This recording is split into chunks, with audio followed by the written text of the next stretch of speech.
Olá, bem-vindos à Igreja no Mundo, o programa da Fundação AIS, ajuda à Igreja que sofre aqui na sua televisão. Eu sou o Paulo Aido e é sempre um privilégio saber que posso contar com a sua companhia aí desse lado ao longo dos próximos 50 minutos. El relatorio dice que por lo menos 1.300 y pico personas, ¿no? Fueron asesinadas. Seguramente que son más, porque se mataron a familias enteras, de las cuales ya no ha quedado nadie, ¿no? Ningún familiar que pueda decirnos, pues, estos ya no están o estos ya no están. O padre Eduardo Roca, que acabamos de escutar, é espanhol, está na Diocese de Pemba, em Cabo Delgado, e está a denunciar o massacre, a palavra é essa, não há outra possível, o massacre que ocorreu na vila de Palma, no norte de Moçambique, em março de 2021. Nós já falámos aqui deste ataque e das mais de 1.300 pessoas que terão sido assassinadas na altura pelos jihadistas, dados só conhecidos há poucas semanas depois de uma investigação levada a cabo por um jornalista norte-americano. Mas agora estas palavras do padre Eduardo Roca vêm não só confirmar tudo isso, como também acrescentam dados mas mesmo muito relevantes. O padre Roca diz que terão sido assassinadas famílias inteiras e acusa os responsáveis da multinacional francesa Total, que está a fazer a exploração de gás nesta região, de terem desprezado as populações durante este ataque, de terem sido grosseiramente negligentes na assistência que poderiam e deveriam ter providenciado. Palavras muito fortes que a diretora da Fundação AIS vai comentar daqui a pouco e que aproveito desde já para saudar. Olá, Catarina. Olá, Paulo, e olá também a todos os nossos telespectadores. Este ataque em Moçambique, de que vamos falar daqui a pouco, ajuda também a perceber melhor os dados revelados no relatório sobre a liberdade religiosa no mundo, editado pela Fundação AIS e divulgado no passado dia 22 de junho na Assembleia da República em Lisboa. E vamos começar mesmo por aqui, pelo relatório.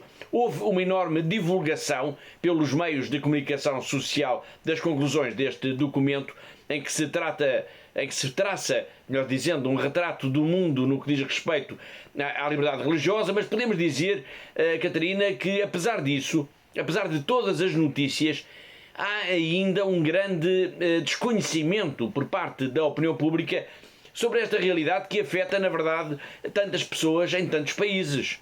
Sim, claro. De facto, Paulo, este tema continua a ser um tema pouco conhecido, continua a ser um tema quase secundário, como se a liberdade religiosa fosse um direito humano menor, de menor importância e, por isso, menos relevante. Mas não é, e todos sabemos que não é assim. Todos sabemos que não é, mas podemos dizer, a par disso, da constatação de que o tema da liberdade religiosa é ainda muito desconhecido, podemos dizer também que esta temática tem perdido alguma importância porque o mundo está focado, por exemplo, na guerra na Ucrânia e que, por isso, todos os outros conflitos, todos os outros ataques, até os que têm motivação religiosa, ficaram como que secundarizados. É verdade. Portanto, de facto, o Ocidente está focado na guerra da Ucrânia, e muito bem, mas isso não pode permitir de forma alguma e não pode servir como desculpa para que se fechem os olhos a tudo o que se passa no resto do mundo. Portanto, hoje há milhões de pessoas que são vítimas desta violência por causa da religião e isso não pode ser de forma alguma ignorado, não pode ser não pode deixar de fazer parte da agenda dos responsáveis dos vários países do mundo, claro. A apresentação do relatório aqui em Portugal, na Assembleia da República, foi, no entanto, um sinal importante de que, pelo menos entre nós, este tema da liberdade religiosa ganhou algum peso político. Sim, isso é verdade. Portanto, já o dissemos aqui, Paulo, na semana passada e provavelmente muitos dos nossos telespectadores se recordarão, mas é sempre bom voltarmos a sublinhar, porque de facto é uma ideia muito importante. O facto de a Fundação AIS ter apresentado este relatório sobre a liberdade religiosa no mundo no Parlamento, portanto, numa sessão que aconteceu no auditório Almeida Santos e numa sessão que foi presidida também pelo próprio Presidente da Assembleia da República. De facto, é muito significativo e enche-nos, de facto, de esperança de que realmente esta temática da liberdade religiosa passará a estar inscrita nestas prioridades da política nacional. E importa também recordar que a apresentação do relatório teve também o alto patrocínio do Presidente da República. Sim, foi a terceira vez que Marcelo Rebelo de Sousa concedeu então o alto patrocínio a uma iniciativa da Fundação AIS. Portanto, em 2016 já tinha concedido esta honra também para a apresentação do relatório sobre a liberdade religiosa no mundo e também para uma campanha que fizemos sobre as obras de misericórdia, e agora voltou de facto a dar-nos este alto patrocínio da Presidência da República. De facto é uma excelente notícia. Eco ainda da apresentação do relatório, vamos agora recuperar palavras de Augusto Santos Silva, Presidente da Assembleia da República, que aludiu na sua intervenção também aos sinais preocupantes que chegam de tantos lugares do mundo onde a perseguição por motivos religiosos é uma realidade que afeta milhões de pessoas. Uma realidade que, como também nos disse há pouco a diretora da Fundação AIS, não nos pode deixar indiferentes. Nós devemos estar muito atentos aos sinais muito preocupantes que já foram aqui assinalados e devemos também, não é mas, é e, ao mesmo tempo, devemos também ter sempre presente que no mapa da perseguição e da discriminação religiosa, a região que não aparece é a União Europeia, para além da América do Norte, da Oceania, e queria salientar, porque às vezes a descrição, o mapeamento é feito a traço tão grosso que a gente pensa que a liberdade religiosa é um exclusivo do hemisfério norte e no hemisfério sul vigora sempre a discriminação ou a perseguição religiosa. Queria notar que numa grande parte da África subsaariana, em quase toda a América Latina, no Sudeste Asiático, também o que predomina é a liberdade religiosa. Isso tem uma declinação especial para nós, os portugueses, porque a larguíssima maioria dos povos que falam português vivem em regimes que aceitam e promovem a liberdade religiosa. Foi Augusto Santos Silva, o Presidente da Assembleia da República, durante a apresentação, dia 22, do relatório da Fundação AIS sobre a liberdade religiosa no mundo. A apresentação em si esteve a cargo do jornalista José Manuel Fernandes, que é o publisher do Observador, que levantou a questão da perseguição que ocorre no Ocidente, embora de forma mais velada, mas mesmo assim presente também no cotidiano de milhões de pessoas. Sim, Paulo, ele de facto falou de temas menos conhecidos, mas não menos relevantes, sobre esta questão da perseguição e da discriminação religiosa, e ele falou sobre a chamada perseguição educada, que abordámos também aqui no nosso programa da semana passada, Paulo. Perseguição educada, que é um termo que foi cunhado, digamos assim, pelo Papa Francisco e que se aplica, por exemplo, e com grande relevo na área da saúde. Sim, os profissionais de saúde, por exemplo, têm de lidar diariamente com estas questões relacionadas com a liberdade de consciência, por exemplo, quando são confrontados sob a ameaça de perderem os seus empregos, de participarem em procedimentos como, por exemplo, a eutanásia ou então o aborto tardio. Perseguição educada é uma forma de perseguição aos cristãos que acontece, por exemplo, aqui na Europa. E isto merece uma reflexão. E foi isso mesmo, uma reflexão que pedimos a Mark Ridman, que é diretor de comunicação da Fundação AIS e um dos responsáveis pela elaboração deste relatório de que estamos a falar sobre a liberdade religiosa no mundo. I think Pope Francis addressed this question, what is the state of religious freedom in the West, best when he said, we are starting to experience what he called polite persecution. What did he mean by polite persecution? It means that we in the West are and will increasingly be unable to live our freedom of conscience and our freedom of religion, and that these will be, our freedom of conscience and freedom of religion will be reduced to the mosque. It'll be reduced to the church. It'll be reduced to the synagogue. That is, that worship is acceptable, but in the concept of private worship. And we see this occurring already today, particularly with healthcare workers, doctors, nurses, those in the healthcare industry who are, by government, for example, decision or government decree, being obliged to participate in, for example, abortions, or what will come now is euthanasia. And the challenge for these healthcare workers is that they don't have the ability to say, I don't agree with this. According to my conscience, I cannot perform this act. And yet they are being either called to or called to find a replacement who will do this in their stead. And this whole issue of freedom of conscience for healthcare workers is a huge issue and will increasingly become an important issue as we go forward. Foi Mark Ridman numa reflexão sobre esta questão tão sensível da chamada perseguição educada. O lançamento do relatório da Fundação AIS ocorreu na quinta-feira, no dia 22 de junho, em simultâneo em Lisboa, mas também em outras cidades capitais como Madrid, Paris, Berlim ou Roma.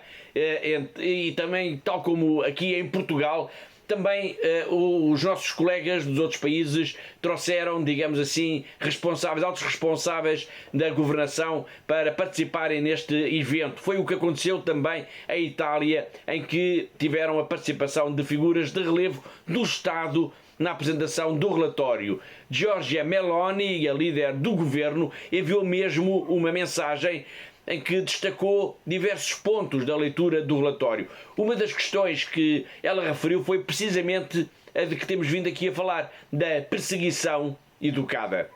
Papa Francesco ci ha ammonito dal pericolo di una persecuzione educata travestita di cultura, modernità e progresso, che in nome di un malinteso concetto di inclusione limita la possibilità dei credenti di esprimere le proprie convinzioni nell'ambito della vita sociale.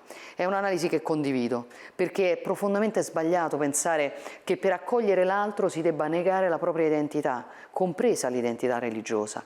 Solo se sei consapevole di ciò che sei, puoi dialogare con l'altro, puoi rispettarlo, conoscerlo in profondità, trarre da quel dialogo un arricchimento. Ma non dobbiamo ovviamente dimenticare il primo tipo di persecuzione, quello materiale, che affligge numerose nazioni nel mondo.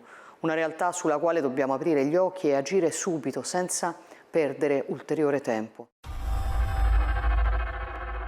Foi Giorgia Meloni, chefe do governo de Itália, sobre a questão da perseguição educada que o Papa Francisco tem levantado e que é um dos temas também em destaque no relatório sobre a liberdade religiosa no mundo, que a Fundação AIS divulgou no passado dia 22 de junho em Lisboa, mas também em Roma, Madrid e Berlim, entre outras cidades. Um relatório que, diz também Meloni, obriga a agir.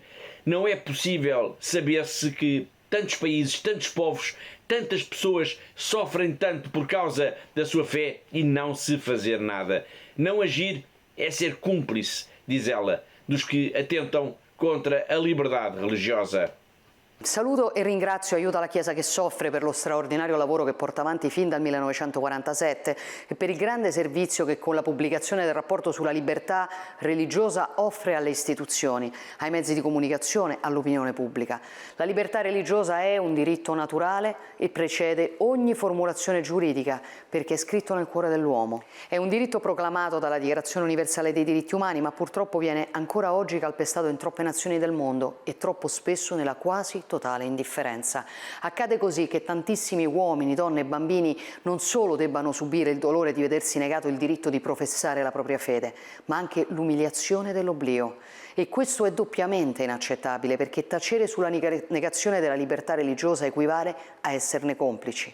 Noi non intendiamo farlo. È dovere di tutti difendere la libertà religiosa, ma per portare avanti questo impegno è necessario conoscere dati e numeri, capire in profondità lo scenario nel quale muoversi, avere negli occhi e nel cuore le storie di chi subisce soprusi, persecuzioni, violenze. È quello che ho visto negli occhi di Maria Joseph e Yanada Marcus, due giovanissime cristiane nigeriane vittime della ferocia dei terroristi di Boko Haram. Le ho incontrate nel giorno della festa della donna e sono rimasta senza fiato dal loro coraggio, dalla loro forza, dalla loro dignità. Un incontro che non dimenticherò e che mi ha lasciato dei grandi insegnamenti. Foi Giorgia Meloni, responsável pelo governo de Itália, que acabamos de ver nesta mensagem para a Fundação AIS. Ela referiu mesmo agora duas jovens cristãs nigerianas, Mariamo Joseph e Janada Marcos, que ela conheceu no Dia Internacional da Mulher e cujas histórias dramáticas são exemplo concreto da perseguição aos cristãos. Daqui a pouco nós vamos ao encontro de Bernard Adukwu, um padre nigeriano que está a viver em Portugal há quase uma década e que participou também na apresentação do relatório da AIS em Portugal, na Assembleia da República, e que testemunhou também o que significa ser cristão neste país africano. Um dos episódios mais dramáticos da violência religiosa na Nigéria ocorreu há praticamente um ano. Foi no dia 5 de junho de 2022. Foi um ataque à igreja de São Francisco de Xavier, no estado de Ondo. Nesse dia, que foi domingo de Pentecostes, 4 homens armados entraram na igreja aos tiros e causaram, Catarina, uma verdadeira mortandade.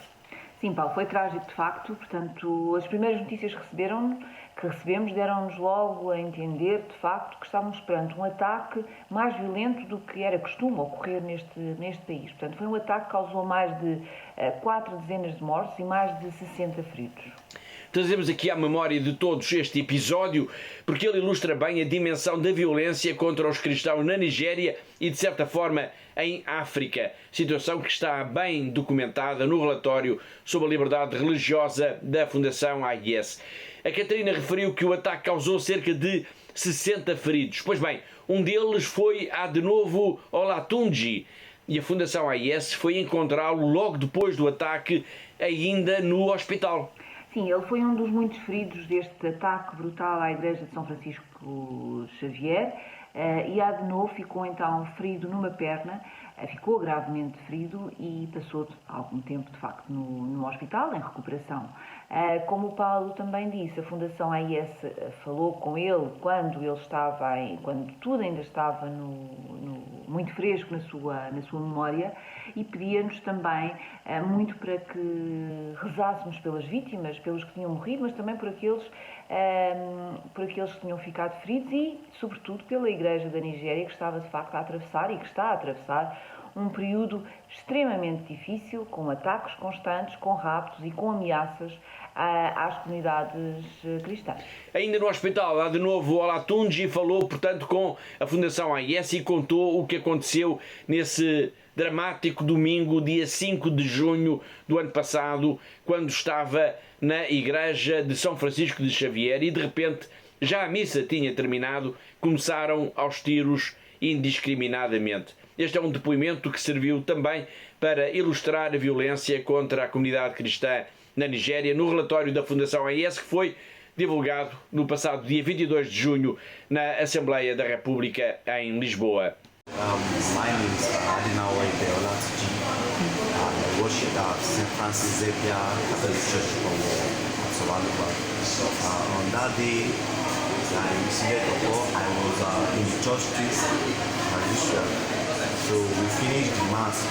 We were just waiting for the father to come down from the pulpit and go out so we followed him.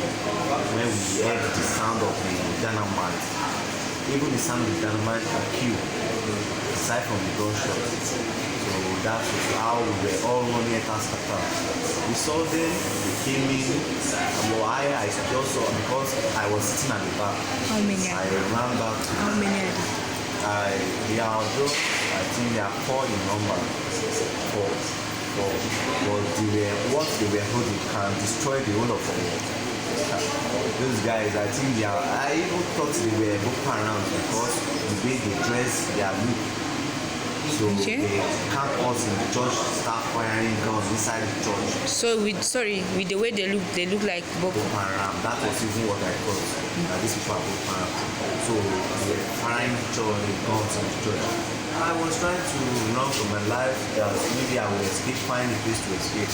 Along the lines I was running, that was how I was shot in the pit here, but I did not wait. I did not fall down. I did not fall down. I continued running. once I ran into Sapristi, from Sapristi I met a lot of people there who were also trying to escape too. So then we just passed through the middle and we ran out. That's how God saved me. And I don't know if you have seen what international did for you. Outro país assinalado a vermelho no relatório da Fundação AIS é Moçambique. No início do programa nós escutámos o padre Eduardo Roca a denunciar o massacre que ocorreu na Vila de Palma em março de 2021. Esse terá sido, sem sombra de dúvidas, o ataque mais violento que terá ocorrido neste país africano de língua oficial portuguesa durante o período em análise no relatório da Fundação AIS, período que abrange, como já dissemos, os anos de 2021 e 2022. Já iremos falar disso, já iremos escutar a mensagem do padre Eduardo Roca, mas antes, Catarina, vamos recentrar a nossa atenção no relatório. Em síntese, o que é que se pode reter, o que é que se pode ler sobre Moçambique na análise que é feita no relatório pelos especialistas da Fundação AIS? Bom, Paulo, talvez o dado mais importante a reter é, de facto, a violência contra as pessoas, contra as populações, contra todas as pessoas, independentemente da sua religião. Portanto, este relatório da Fundação AIS refere este ponto, dizendo que ao longo dos últimos 2 anos houve vários incidentes violentos, desde assassinatos, raptos, pilhagens, destruição de casas, de propriedades, e que cerca de 66% de todos os incidentes que foram registados contra as populações, mais do que em qualquer outra região de África, como sabemos também, há também terrorismo. Podemos então referir, neste caso concreto de Moçambique, que no relatório da Fundação AIS enfatizou a questão da violência contra as populações como um dos elementos-chave da atuação dos grupos armados. Sim, os grupos armados são grupos armados que são identificados como sendo estando ligados aos jihadistas do Estado Islâmico e que causaram então até à data, como sabemos, mais de 1 milhão de deslocados. Nós temos falado com grande frequência em Moçambique aqui no nosso programa, mas nunca fizemos um retrato muito aprofundado dos terroristas. Na verdade, Catarina, quem é que são estes jihadistas que atormentam Cabo Delgado desde outubro de 2017? Bom, são jihadistas que estão ligados, como acabei de dizer, ao Estado Islâmico e são conhecidos localmente como o Al-Shabaab, embora não tenham nada a ver com o grupo, exatamente com o mesmo nome, que atua na região da Somália.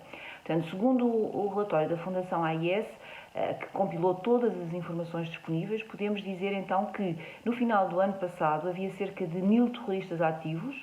Todos eles estão de armas na mão, com o propósito então de transformarem Cabo Delgado num estado, numa região islâmica, portanto num califado. E o ataque mais violento destes jihadistas em Moçambique ocorreu já há cerca de 2 anos. Foi na Vila de Palma, em 24 de março de 2021. Até agora, as autoridades apenas reconheciam a existência de algumas dezenas de mortos e de desaparecidos. Mas tudo isso mudou com a divulgação há pouco tempo de um relatório, Catarina, de um jornalista norte-americano. Ele fala em mais de 1.300 mortos. Sim, este relatório que foi divulgado recentemente por este jornalista norte-americano, Alex Perry, e que conduziu durante os últimos meses uma investigação sobre este ataque terrorista à Vila de Palma e que permite então concluir ter ocorrido um verdadeiro massacre nesta zona, com 1.357 mortos. E estes dados, como o Paulo acabou de referir, contrariam totalmente a versão oficial que apontava desde a primeira hora para apenas algumas dezenas de vítimas. Essa informação ganhou ainda mais relevo com a mensagem que o padre Eduardo Roque, que escutámos no arranque do programa, enviou para Lisboa para a Fundação AIS.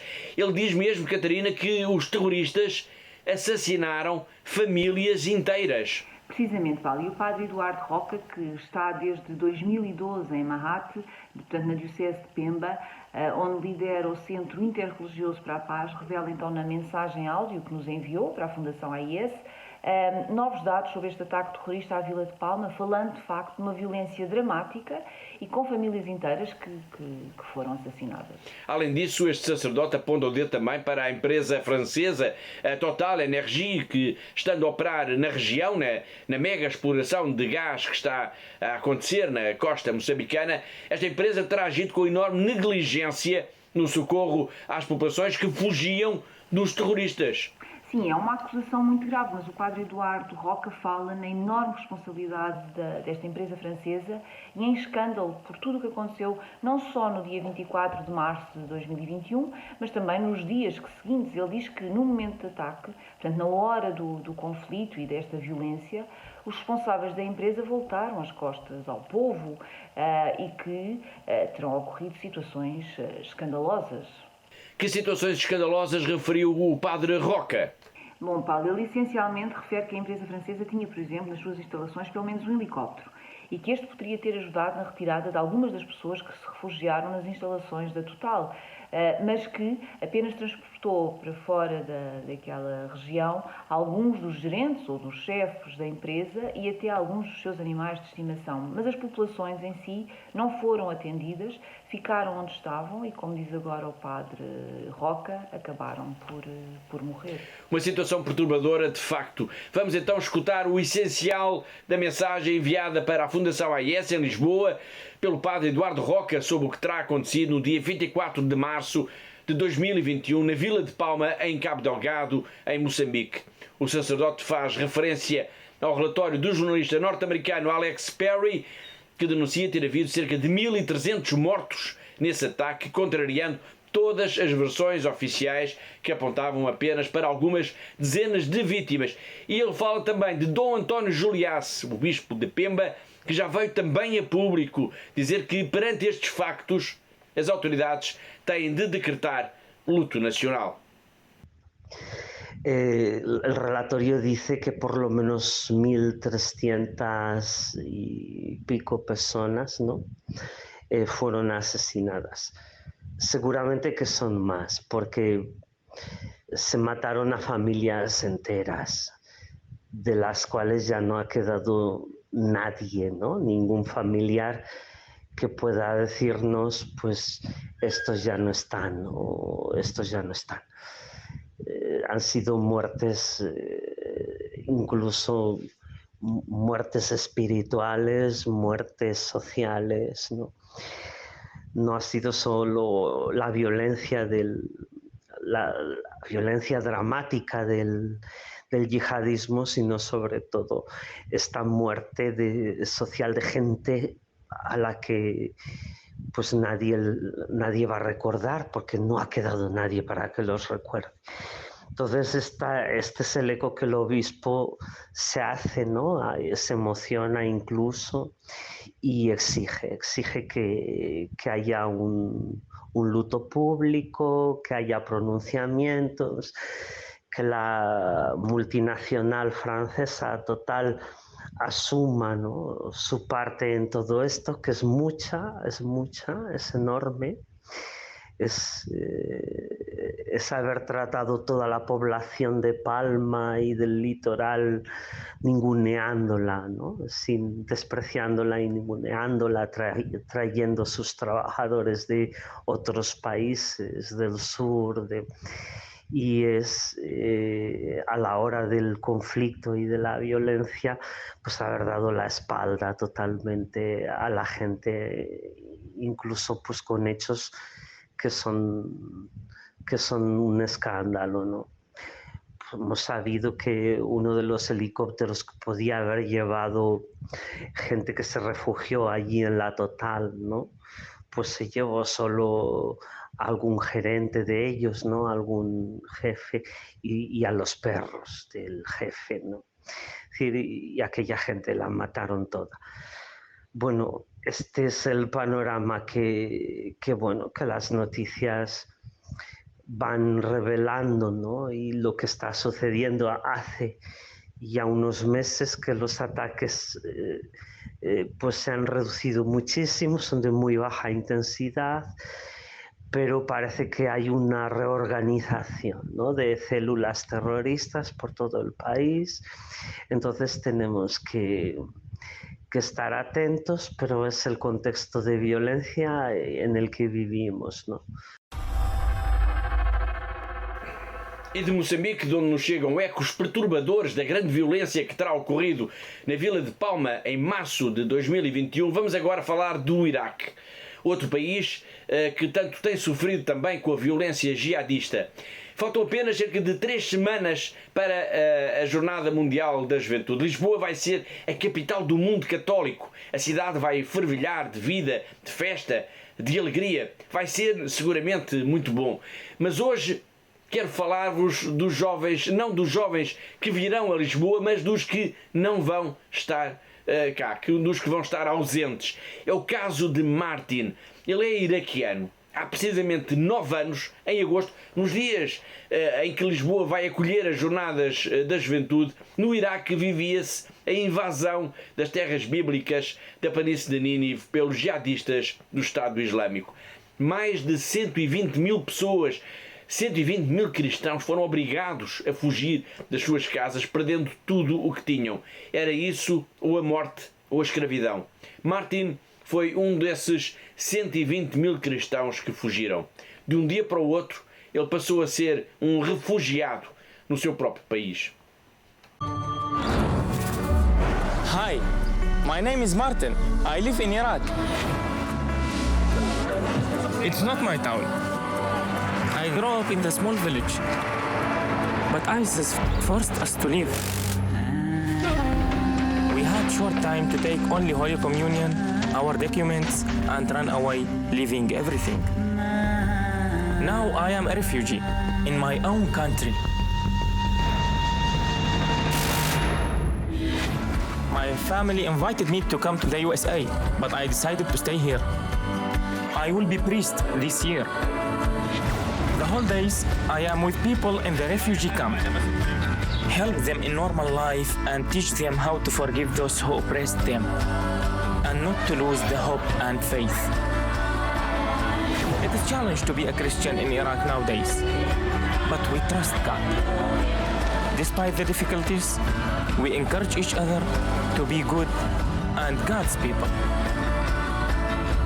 I could be with you at the World Youth Days in Krakow, but I decided to stay. I have to be here with my people, but we will be united with you in our prayers.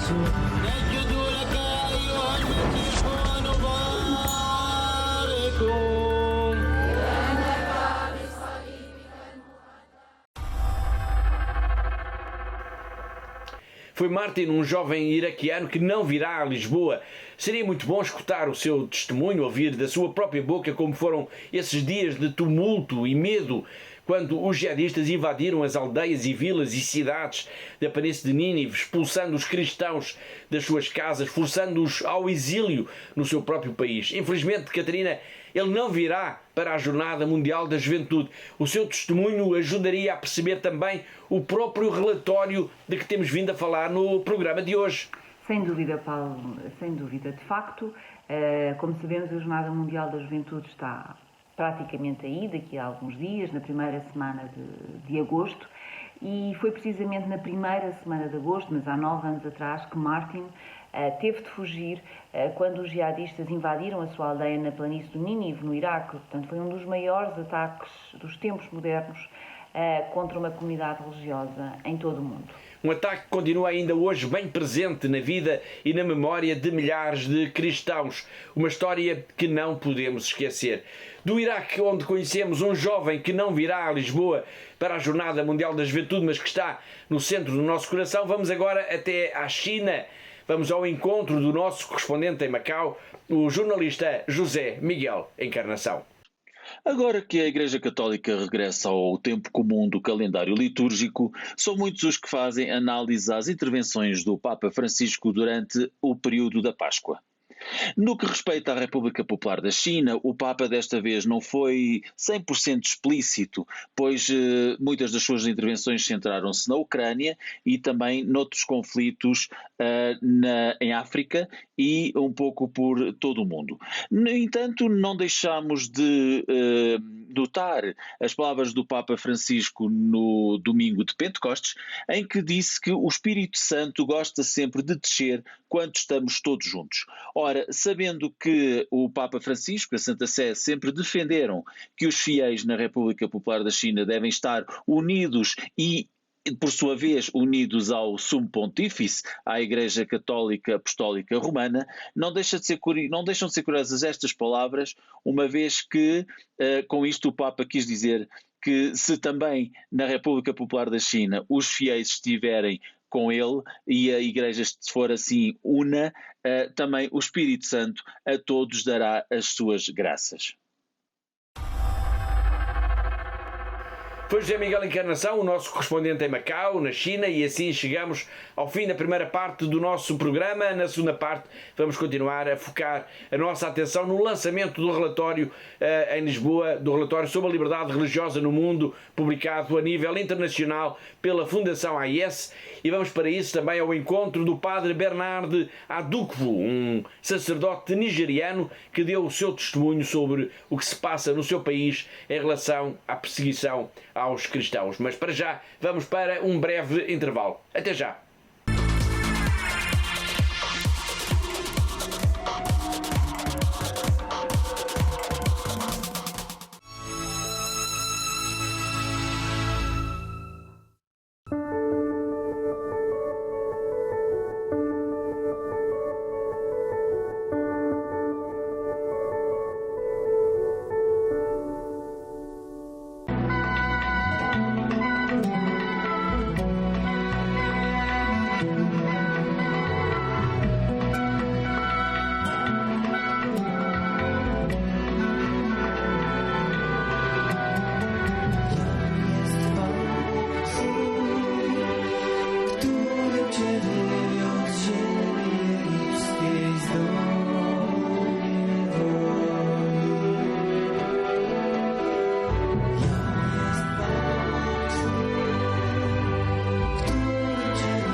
Oh Lord Jesus, help me obey commandment 6.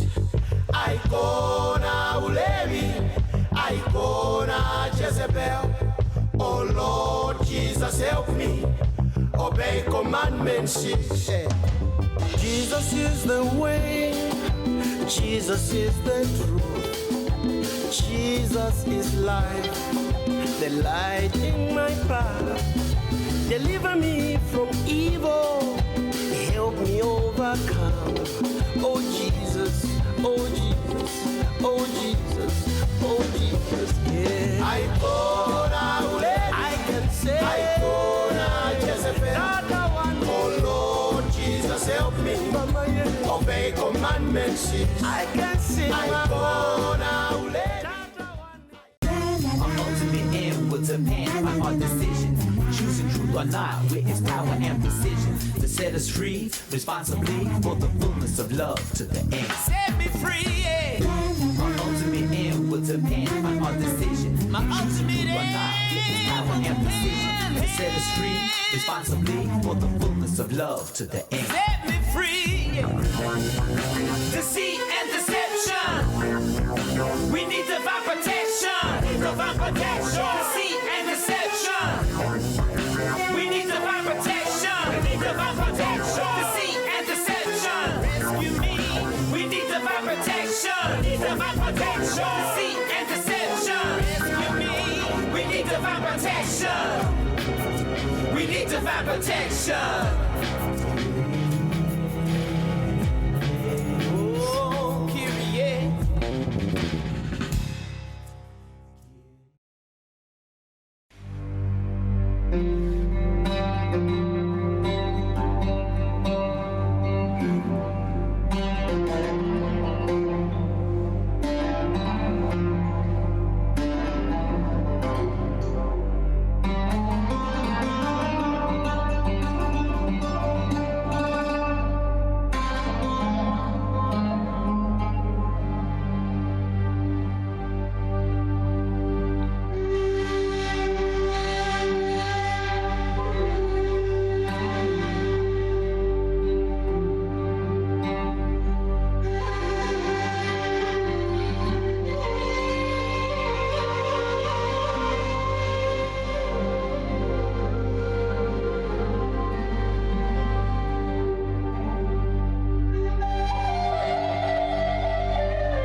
Wielki spokój tutaj mam.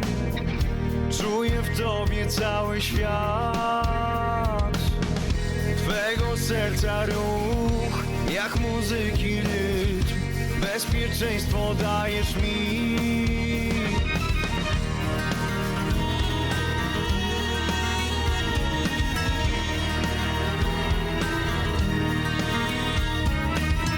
Chcę móc poczuć świata smak.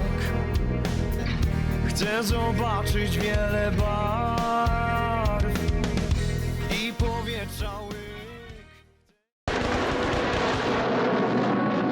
Прилетали снаряды туда каждое утро, каждый день, ночь. У нас постоянно были обстрелы.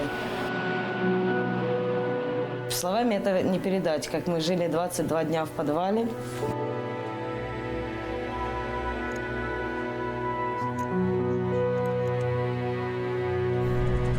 Спали на полу, ели то, что приходилось найти нам в магазине.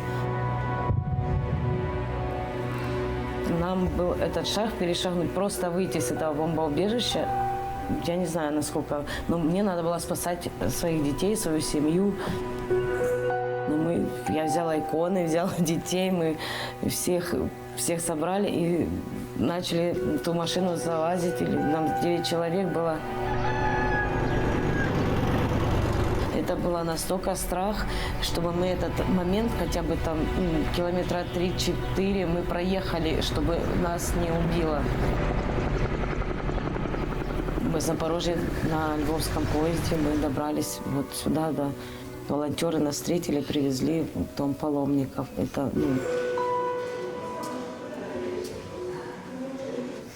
очень спасибо им большое директорам и вообще этой церкви, что нас приютили, нас здесь кормят, нам здесь спокойно, мы не слышим этих взрывов. Вся наша семья уцелела, слава Богу. Самое главное, это вот мы все живы.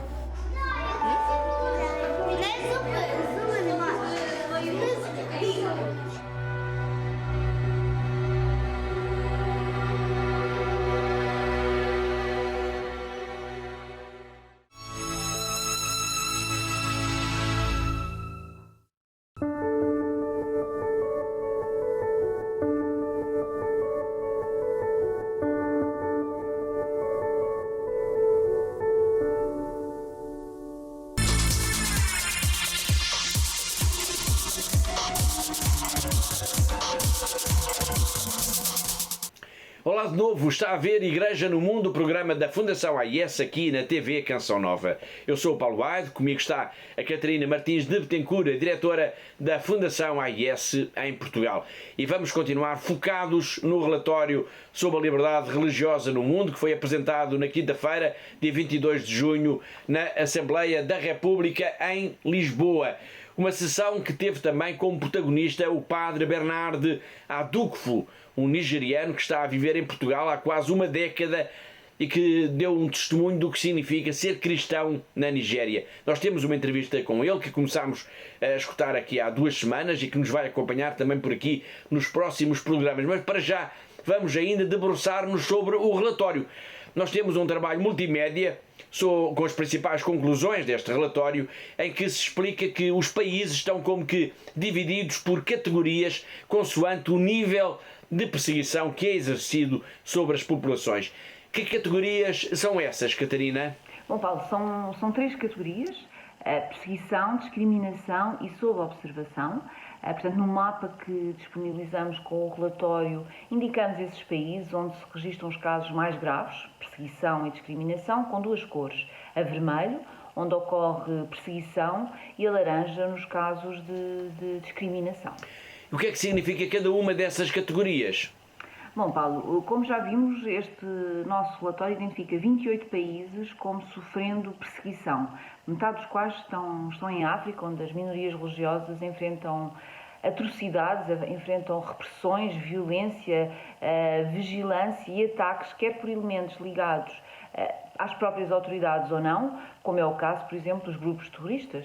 Essa é a categoria mais grave. sim, nestes países as pessoas são perseguidas, são presas e por vezes são mesmo assassinadas, e isso pode acontecer tanto pela atuação destes grupos armados, destes grupos terroristas, como também pelo próprio governo. E na categoria discriminação? Bom, Paulo, na categoria discriminação registra-se então uma deterioração das condições da liberdade religiosa, nomeadamente em alguns países, com, por exemplo, a introdução de leis como as leis anti-conversão e da apostasia, que implicam a aplicação de penas de morte e às vezes até penas de prisão, e até de morte. Há ainda uma terceira categoria, que é a dos países que estão sob observação. Sim, esta categoria sob observação, portanto, indica aqueles países onde a liberdade religiosa está a sofrer uma erosão gradual, com incidentes de intolerância, de discriminação e mesmo até alguns casos de perseguição. Portanto, neste relatório foram identificados 9 países que foram agregados a esta categoria, entre os quais temos, por exemplo, a Guiné-Bissau, o Benin e também a Indonésia. Obrigado uma vez mais. Vamos agora conferir então esses dados no trabalho multimédia que preparámos e que foi também exibido na Assembleia da República na apresentação do relatório da Fundação AIS em Lisboa. O relatório identifica 28 países como sofrendo perseguição, metade dos quais em África, onde as minorias religiosas enfrentam atrocidades, repressão, vigilância, obstáculos eleitorais e ataques de atores estatais e não estatais. De forma chocante, os cidadãos são perseguidos ou mesmo assassinados pelos seus próprios governos, muitas vezes com pouca ou nenhuma reação da comunidade internacional. Os autocratas, incluindo governos autoritários, extremismo islâmico, nacionalismo étnico-religioso e organizações criminosas, são a força motriz por detrás das piores violações à liberdade religiosa. Os repetidos ataques violentos obrigam as minorias religiosas a emigrar, reduzindo um grupo religioso ao ponto da sua sobrevivência a longo prazo ser posta em causa. Na categoria discriminação, 33 países demonstram uma deterioração das condições de liberdade religiosa. Nestes países, foram introduzidas novas leis anti-conversão e reforçadas as leis existentes que prevêem multas e penas de prisão tanto para o convertido como para o guia espiritual. No Médio Oriente, a punição para apostasia pode ir até à pena de morte. No sistema educativo, os relatórios da Ásia revelam que cada vez mais os manuais escolares têm sido revistos a favor da religião maioritária, eliminando o contributo histórico das minorias religiosas.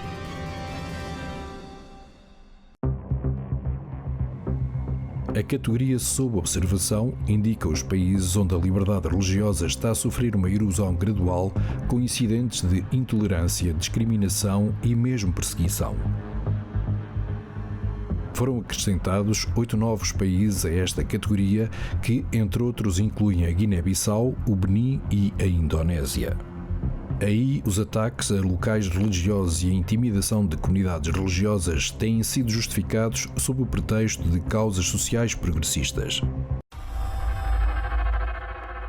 Como já dissemos, a sessão de apresentação do relatório sobre a liberdade religiosa no mundo da Fundação AIS teve um convidado muito especial, o padre Bernard Adukwu, um espiritano de 38 anos de idade, oriundo da Nigéria, da diocese de Idá, situada numa região conhecida como o Cinturão Médio e que está em Portugal há cerca de 9 anos. Ele veio para aprender a língua e foi ficando, mas está em contacto permanente com a Nigéria. Pouco antes da apresentação do relatório, nós entrevistámos este sacerdote para ele nos ajudar a conhecer melhor os desafios, mas também as dificuldades que os cristãos enfrentam na Nigéria, nomeadamente por causa dos ataques do grupo terrorista Boko Haram. Uma situação que o leva a dizer, sem margem para dúvidas, que os cristãos da Nigéria são um exemplo pela sua coragem para todo o mundo. Podemos dizer que os cristãos da Nigéria são, por isso mesmo, um exemplo para o mundo? Sim, são. São verdade, são. O Padre Bernardo sente-se orgulhoso da sua fé e de pertencer à comunidade cristã neste país que é a Nigéria. Sinto-me sempre orgulhoso, porque Há muitos países neste mundo que estão a enfrentar a mesma coisa.